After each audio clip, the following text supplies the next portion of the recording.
We've talked a lot on this podcast about what liberty is, where it comes from, and what are its limits. Recently, I've come to really wrestle and struggle with the idea of liberty as a concept and liberty as a practice. And putting that within my Christian view has led me to some uncomfortable conclusions and entertaining some rather uncomfortable ideas. So I'd like to share some of that with you and see where this goes, understanding that it's even in my own head, a still evolving idea, and I may not have a completely formed, coherent thought on it yet, but sometimes we get to that place by articulating it and sharing it and having discussions. So let's have that discussion together as we have another hazardous conversation. Trigger warning disclaimer. Hazardous Conversations pushes rhetorical boundaries for acceptable political discourse. Listening to this program could have the uncomfortable side effect of provoking deep intellectual inquiry into foundational principles of liberty. Listener discretion is advised. And welcome to Hazardous Conversations. My name is Tyler Miller, and I would like to thank you for joining today's conversation. So it's hard to describe exactly where this thought process originated. It's been kind of mulling in my head for a while now, and part of the difficulty is that I've got a couple of different ideas or different themes running through my head that are all loosely linked. And I don't know that they logically flow one into the other, or at least I haven't found how they logically flow one into the other yet, and that's one of the things that I'm working on. But this first thesis, if you will, that I've been able to kind of nail down is exploring this link, or what I see as this link between Christian principles and the principles of liberty. And my thesis generally runs like this at the moment. True liberty cannot be understood outside of Christianity. But the more rigidly you attempt to codify Christianity within civil law, the less civil freedom you end up with, the less civil liberty you end up with. Now, I know that's going to cause like a knee-jerk reaction from a lot of people, and in fact, it did when I initially dubbed this my Christian liberty paradox.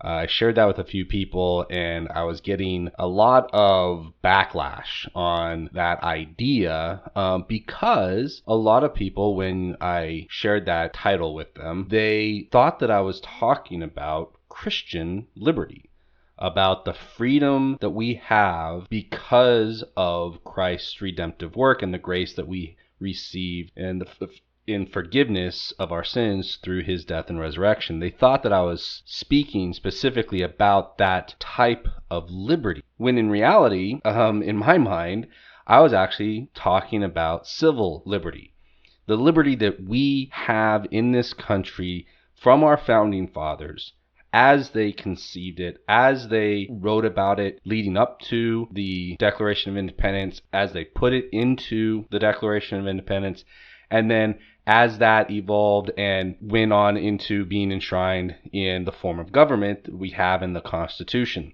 That conception of civil liberty that was born out of their predominant Christianity. I know not every one of the founding fathers was Christian. I get that. Most of them were. And the ones that weren't were predominantly deists. I know there were some avowed atheists, but even the ones that they would call themselves atheists held a respect for Christian principles, and that is where they got their borrowed morality from, and their conceptions of liberty was still from Christianity. And that is even still debated and argued just shows how far the left is willing to go and has to go to destroy American principles. But I digress. So American liberty, American conception of liberty really goes back again to the Pilgrims and is rooted in religious freedom. It's religious liberty that really kick-started our American obsession with the notion of liberty. Now, Liberty existed as an English notion long before then, but if you actually look at about the same time period that the Pilgrims were coming to America and what was happening in England, well, you got the origins, the beginnings of the English Civil War, leading up to the wars between Charles I and Parliament, and you got Cromwell that comes out of that and everything, and that really was, for all intent and purposes, a religious war. It was Protestants versus Catholics. It was the king versus Parliament.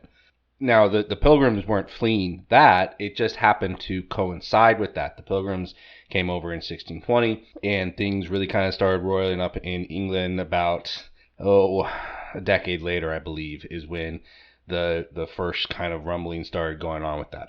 Anyway, so American liberty begins with religious freedom, and flash forward 100 years to the time of the Revolution, and leading up to that, one of the sticking points, if you will, still, was the ability to worship according to your conscience, to pursue God, pursue your faith as you saw fit. And everything else was connected to that, all right? Taxes, property rights, everything else was connected to whether or not I could worship the Lord according to the dictates of my own conscience.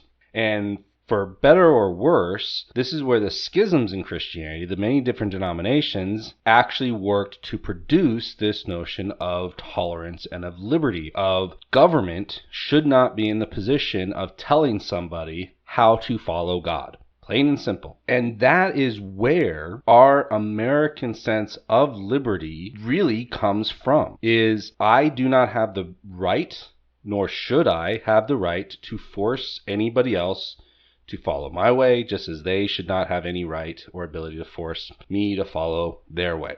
And everything else flows from that. The ability to buy property, associate with who you want to, trade with who you want to. All of that flows from, can I follow the Lord according to the dictates of my own conscience? So where I see this paradox coming in today is there's a lot of evil happening in the world.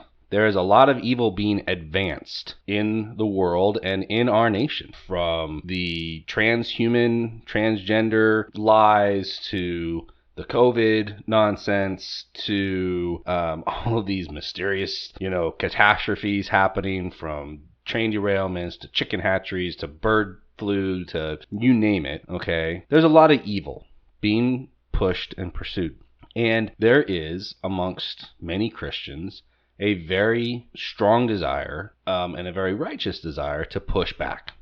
And I'm not saying that pushback is bad or wrong, not in any way, shape, or form. My concern is that I've seen on social media in various places, and I've heard, again, via social media, video clips and so on and so forth of town hall meetings or school board meetings or political rallies or what have you. I have heard some rhetoric and read some rhetoric that makes me concerned that the effort to push back against this evil carries with it a desire, and again, the motivation I believe is true, but it comes this desire to instill Christian values.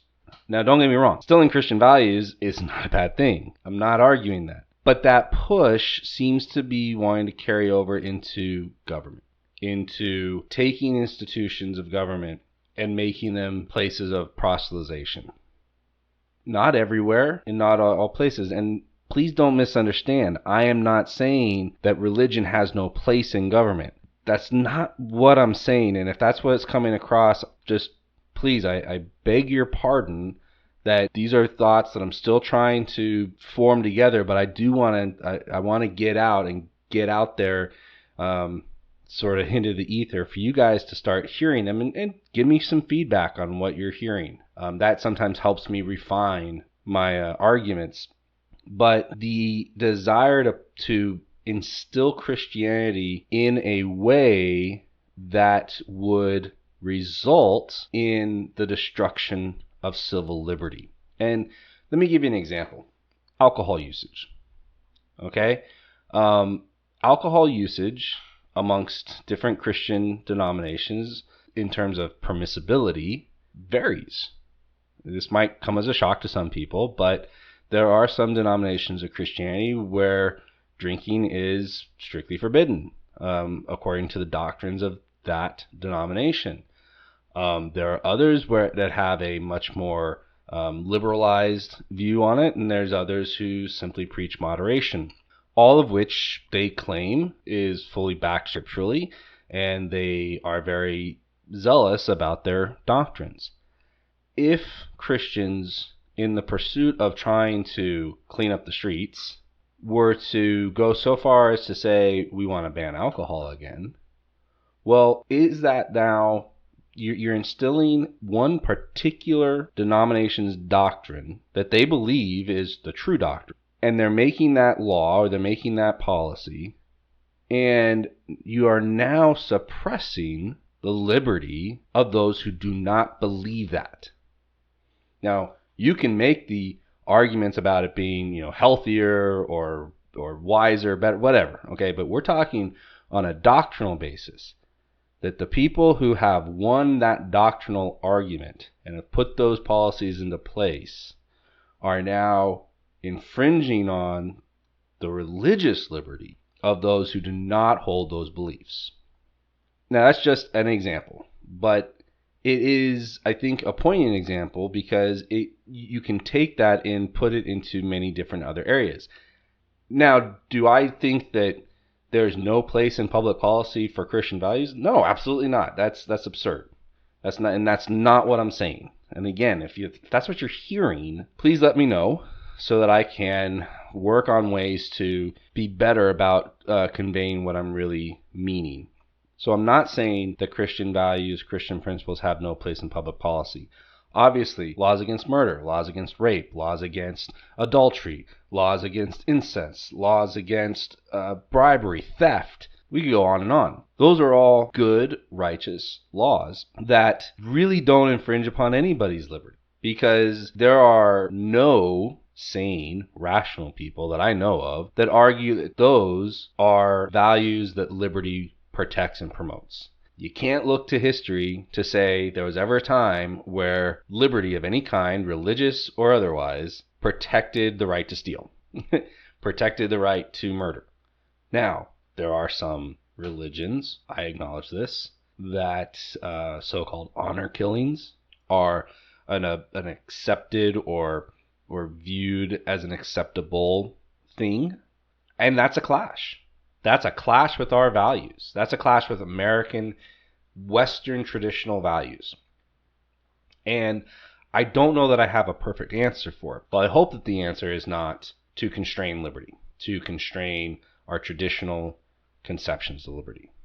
So I'm going to wrap this one up. This is a short episode because I really just kind of want to get this idea out there and have you listen to it. And I've done a little bit of talking about it on my Facebook page. Didn't want to do too much there because, the written word, it can come across all wrong, all weird. Not that I know that this is coming across any better, but at least you're hearing it from my own voice, and I hopefully have articulated in a way that at least gives you something to think about. And give me some feedback. I'm going to continue to have conversations with people and refine this idea and pursue it more, because it's something that I'm really wrestling with in and of itself, but it's also part of a larger, you could say, crisis of faith that I'm having with my view on America and ultimately where it's going. And I'll sharing that with you as those thoughts develop and as I can kind of formulate logical arguments around those. So thank you all for indulging me in this episode. I know this is a little bit different than what we've done in the past so far. I'm really wrestling with this. I'm really trying to wrap my head around it. And so I'm sharing with you all a part of my process that I usually don't put out on display. I usually have these kinds of back and forth and arguments with myself, trying to figure out what I believe about something. I usually have those more in private, internally. But I feel like this is an important enough one to get out there, toss out to you guys, and have you feed back to me what your impressions are, because I think it's that important. So thank you all for listening in on this episode. And if you are enjoying this podcast, I would really appreciate if you would like it, leave me a comment, give me some feedback, and most importantly, share it with anybody that you think might also enjoy it or benefit from it. So until next time, God be with you all in all that you do. And remember, keep the faith and keep up the fight.